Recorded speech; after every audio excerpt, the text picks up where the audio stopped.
আসসালামু আলাইকুম। আজ আমার বেসিকলি টিউটোরিয়ালটা হলো ফটোশপের এডিট মেনু থেকে ডিফাইন ব্রাশ, ডিফাইন প্যাটার্ন এবং ডিফাইন কাস্টম শেপ নিয়ে এই তিনটি অপশন নিয়ে আজ আমার টিউটোরিয়াল। তো আমি ইতিপূর্বে কিভাবে ট্রান্সফর্ম, প্যাথ এবং ফিল স্টক এবং ফিল ট্রান্সফর্ম এগুলো নিয়ে আমি আলোচনা করেছি। তো যারা ওই টিউটোরিয়ালগুলো দেখেননি অবশ্যই ওই টিউটোরিয়ালগুলো দেখবেন এবং ভবিষ্যতে আমি প্রত্যেকটি অপশন নিয়ে স্টেপ বাই স্টেপ টিউটোরিয়াল করব। তো সবাইকে দেখার জন্য আমন্ত্রিত। তো এখন আমার আজকে যে টিউটোরিয়ালটা আলোচ্য বিষয় সেটা হলো ডিফাইন ব্রাশ, ডিফাইন প্যাটার্ন এবং ডিফাইন কাস্টম শেপ নিয়ে আমরা কিভাবে কাজ করতে। তো ফটোশপে যারা কাজ করতে চান অথবা কাজ করতে ইচ্ছুক তারাই অবশ্যই এই টিউটোরিয়ালটা ওপেন করেছেন দেখার জন্য। তো কিভাবে আপনারা এই কাজগুলো সহজ থেকে সহজতর করা যায় বেসিক্যালি তাদের উপর ভিত্তি করে চিন্তা ভাবনা করি আমি প্রত্যেকটি অপশন নিয়েই স্টেপ বাই স্টেপ টিউটোরিয়াল করতেছি। তো এগুলো কেউ করেছে কিনা আমি জানি না, তারা হয়তো বা ফুল টিউটোরিয়াল দিচ্ছে, আমি প্রত্যেকটা অপশন নিয়ে দেবো এবং বেসিক্যালি পুরো আপনাদের অপশন নিয়ে টিউটোরিয়াল দেবো। তো যে যেভাবে আপনাদের যেটা দরকার সেটাই আমার চ্যানেল থেকে দেখে নিতে পারেন। তো আমি কথা না বাড়িয়ে মূল টিউটোরিয়ালে চলে যাচ্ছি। এখানে ডিফাইন ব্রাশ, এখন এই ডিফাইন ব্রাশটা কি? তো এই ডিফাইন ব্রাশটা হলো আমরা আমাদের যে কোনো একটা ইমেজকে ব্রাশে রূপান্তর করতে পারি। ফর এক্সাম্পল আমি যদি এখানে ব্রাশে ক্লিক করি তো এখানে দেখেন অনেকগুলো ব্রাশ চলে আসতেছে। এই ব্রাশ দিয়ে আমরা যে কোনো একটা ব্রাশ দিয়ে ব্রাশ করতে পারি। তো দেখা গেলো যে আমি আমার এই ছবিটাকেই ব্রাশ হিসাবে তৈরি করব। তো এটা কীভাবে তৈরি করা যায় সেটা করার জন্য এই ডিফাইন ব্রাশে যেতে হয়। তো কিভাবে আমরা ফর এক্সাম্পল এটাকে আমরা ডিফাইন ব্রাশ করব, এটাকে আমি একটু সাইজ করি, ইমেজ সাইজ করে তারপর আমি এটাকে ডিফাইন ব্রাশ করে আপনাদের দেখাচ্ছি।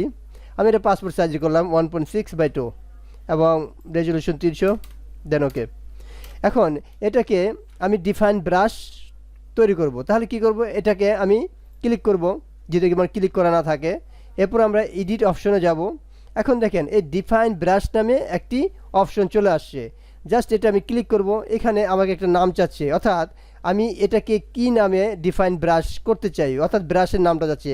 আমি যে কোনো নাম দিতে পারি, আমি দিলাম এটা। এখন জাস্ট ওকে দিলাম। এখন এটা আমার তৈরি হয়ে গেছে। তখন যেটা তৈরি হয়েছে এটা আমি দেখব কোথায়? তো যখন আমি এই ব্রাশে ক্লিক করব, ব্রাশে ক্লিক করলে এই নিচে এই যে দেখেন একটা অ্যারো আছে, এই অ্যারোতে ক্লিক করব। আমি যদি এই ব্রাশে ক্লিক করি তখন আমি এই অপশনটা পাবো। আমি উদাহরণস্বরূপ আমি প্রথমটা ক্লিক করে দেখেন এটা কিন্তু নাই। তাহলে কি করব, যখন আমি ব্রাশে ক্লিক করব তখনই কিন্তু এই ব্রাশ নামে আমার একটা অপশন আসবে। এখন এই অ্যারোতে ক্লিক করব। এই অ্যারোতে ক্লিক করে আমি এই নিচের দিকে যাব। দেখেন এই সবার নিচে আমার এই ইমেজ নিয়ে একটি ব্রাশ তৈরি করা আছে, এই ইমেজটা আমাকে দেখাচ্ছে। এখন এটা যে আমার এই ইমেজ এটা আমি আপনাদের দেখাচ্ছি যে এইটা কি ব্রাশ হয়েছে কি না। তো আমি একটা নতুন পেজ নেই, এখানে নিউতে ক্লিক করলাম, এখান থেকে আমি একটা A4 পেজ নেই, জাস্ট ওকে। এখন আমি এই ব্রাশটাকে ক্লিক করি, ব্রাশে গিয়ে আমি সবার নিচে আমার এই ব্রাশটা ক্লিক করলাম। এখন এটাকে আমি একটু সাইজে বড় ছোটো করতে পারি।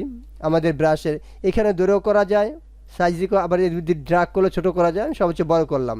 বড় করে আবার যদি আমি ছোটো করি এখানে ড্রাগ করা যায়, ছোটো, এই যে ছোটো হয়ে গেল। আর এখান থেকে যদি আমি এরকম বড় করি তাহলে এরকম বড় হবে। তো এইটা আমি জাস্ট ক্লিক করি, দেখেন এই ছবিটাই কিন্তু আমার এখানে চলে আসছে। আমি আরেকটা ক্লিক করি। তো এইভাবে আমরা এরকম ব্রাশ তৈরি করতে পারি, আমাদের যে কোনো ছবি হোক, যে কোনো ডিজাইন হোক, এইভাবে আমরা এডিট থেকে ডিফাইন ব্রাশের মাধ্যমে আমরা ব্রাশগুলো তৈরি করতে পারি। এখন এটা যদি এখানে আমি এরকম ঘষে নিয়ে যাই তাহলে এরকম ব্রাশটা তৈরি হবে। তো এটাই হলো ডিফাইন ব্রাশ। আর এটা যদি আমি বাদ দিয়ে দিই তাহলে বাদ হয়ে যাবে। তো এরপরে আমাদের যে অপশনটা আসতেছে ডিফাইন ব্রাশের পরে ডিফাইন প্যাটার্ন, অর্থাৎ আমরা প্যাটার্নও তৈরি করতে পারি। তো প্যাটার্নটা তৈরি করার জন্য আমাদের সেম যে ছবি দিয়ে আমরা একটা প্যাটার্ন তৈরি করব। তো প্যাটার্ন তৈরি করার জন্য প্রথম আমরা একটা ছবি নেব, আমি এটা দিয়ে দেখাই যে কীভাবে আমরা প্যাটার্ন করতে পারি। তো আমরা এই প্যাটার্ন করার জন্য জাস্ট এটাকে ক্লিক করব, আমরা এডিটে যাব, এখান থেকে এই ডিফাইন প্যাটার্ন এই জাস্ট এই অপশনে ক্লিক করব।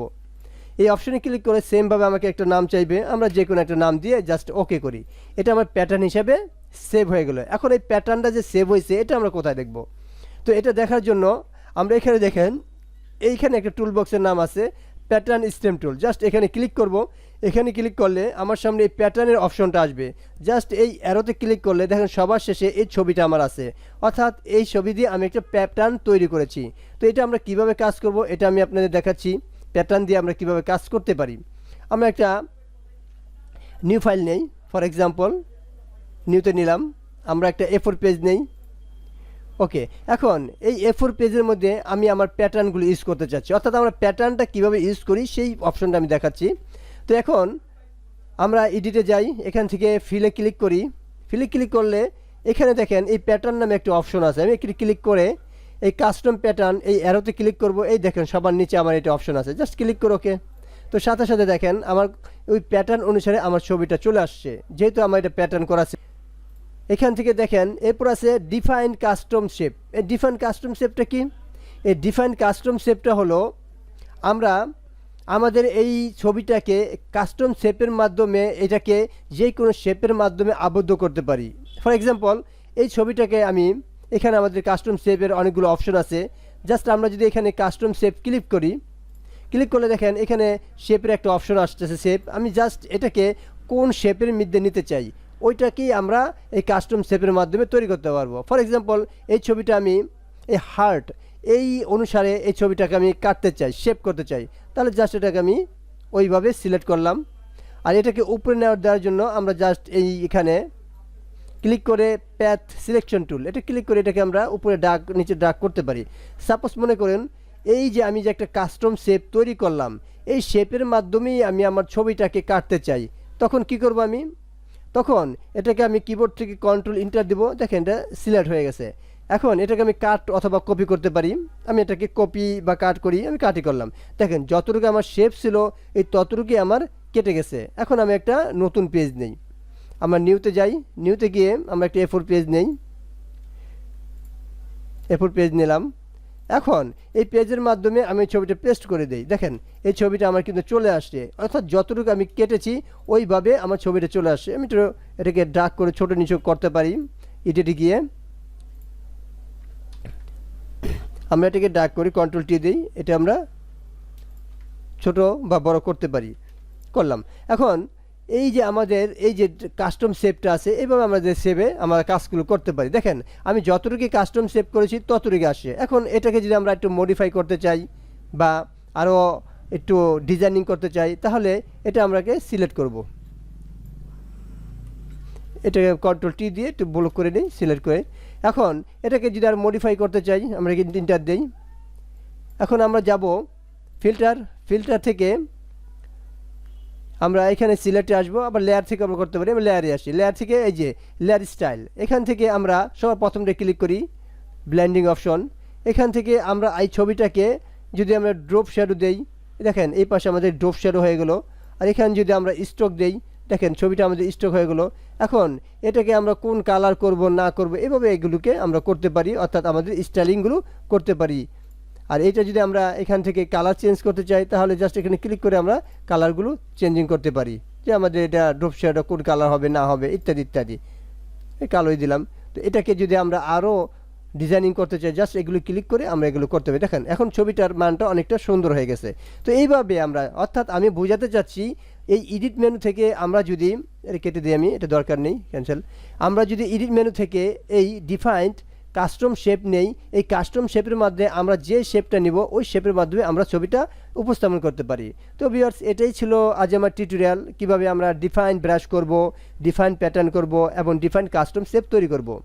তো এই জাতীয় ভিডিও যদি আপনারা আরও পেতে চান তাহলে আপনারা কমেন্ট বক্সে লেখেন। আর এই সাথেও যদি কোনো রকম আপনাদের প্রশ্ন থাকে তাহলে কমেন্ট বক্সে লিখতে পারেন। তো আজ এই পর্যন্তই, সবাই ভালো থাকবেন, সুস্থ থাকবেন, আল্লাহ হাফেজ।